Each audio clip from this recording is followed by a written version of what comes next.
Bem, meus amados, tranquilo a ideia aqui, tá? Então, assim, gente, o que que acontece? As duas primeiras alternativas que você tem que jogar fora aqui são as alternativas A e B, tá? Porque as alternativas A e B, elas falam de um resistor que não é ômico, ó. Você não tem uma reta envolvendo o gráfico desse resistor, tá? Ficam, então, as alternativas C, D e E. O que que acontece? Olha só. Se você calcular a, a sua resistência elétrica para esse ponto aqui da sua curva 2, né, da sua reta, no caso 2, você vai ter o seguinte: 1 sobre 2, você vai ter meio, ok? Se você fizer a mesma coisa aqui, ó, você vai ter 1 sobre 6, você vai ter um sexto.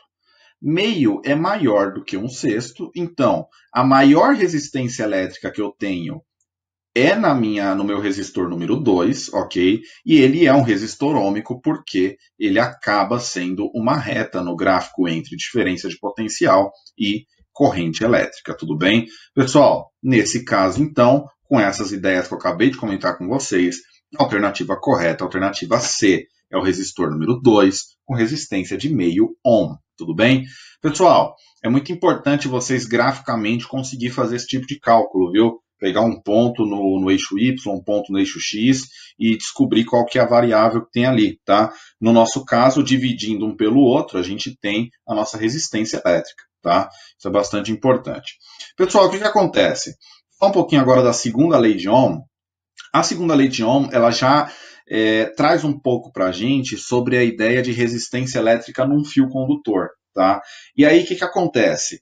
A resistência elétrica no fio condutor, ela vai ser diretamente proporcional ao comprimento. Então, quanto mais comprido for esse fio, mais resistente eletricamente ele é, tá? E inversamente proporcional à área de sua seção transversal. O que eu quero dizer com isso? Essa área aqui, ó, quanto maior for essa área, menor é a minha resistência elétrica. Por quê? Porque eu tenho um espaço maior para os elétrons fluírem, tá? Então, fios finos apresentam resistências elétricas maiores, tá?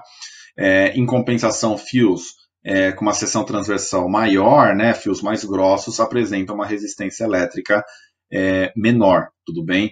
Então, pessoal, o que é cada coisa aqui? L é o comprimento do fio, A é a área da seção transversal desse fio, tudo bem? E o que acontece? A vai ser a sua área da seção transversal, e esse ρ aqui, que é uma letra grega, fala sobre a resistividade do material. A resistividade depende do material e da temperatura em questão também, tá? Então, é uma constante que vai depender de cada material em cada temperatura. Pessoal, aqui eu tenho exemplo para vocês de alguns resistores, tá? Os resistores, eles são... o valor da resistência deles medida através das colorações aqui que a gente tem em cada um deles, tudo bem? Essas faixas acabam indicando para a gente qual é a resistência elétrica aqui dentro, tá? E a maioria deles são feitos geralmente de carvão, tudo bem? Lá no livro de vocês, na página 26, fala-se um pouco sobre essas colorações e como medi-las, tá? Só falar um pouquinho agora sobre a lei dos nós, e para falar sobre a lei dos nós, que é o primeiro lema de Kirchhoff, eu tenho que explicar um pouco para vocês sobre a ideia de corrente elétrica, tá? Então imagine o seguinte, eu tenho uma corrente elétrica fluindo num fio condutor, tá? Quando essa corrente elétrica encontra um nó, o que vai acontecer? Ela vai se dividir, tá? De tal modo que a somatória da corrente 1 com a corrente 2 vai dar a minha corrente elétrica inicial, tá?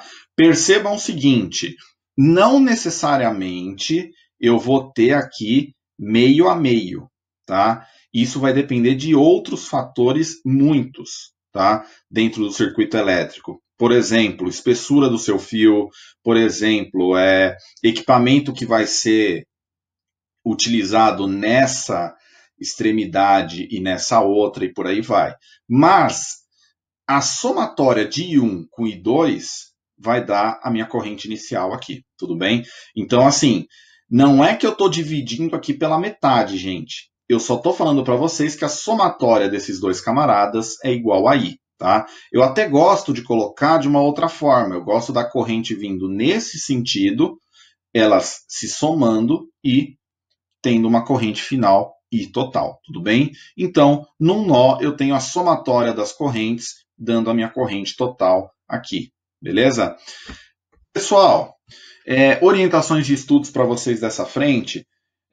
Eu vou pedir para vocês os exercícios de sala 2 e 3, lá da página 27, tá? Vocês entreguem lá na pasta de orientações de estudo.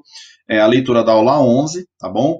E, pessoal, para vocês treinarem mais, não como obrigação, tá? Sempre deixando muito claro, para vocês treinarem mais e irem atrás de mais exercícios sobre esse tema, o portal do SAS está lá disponível para vocês, a aula 11, frente 1, tudo bem? Pessoal, um obrigado e até mais.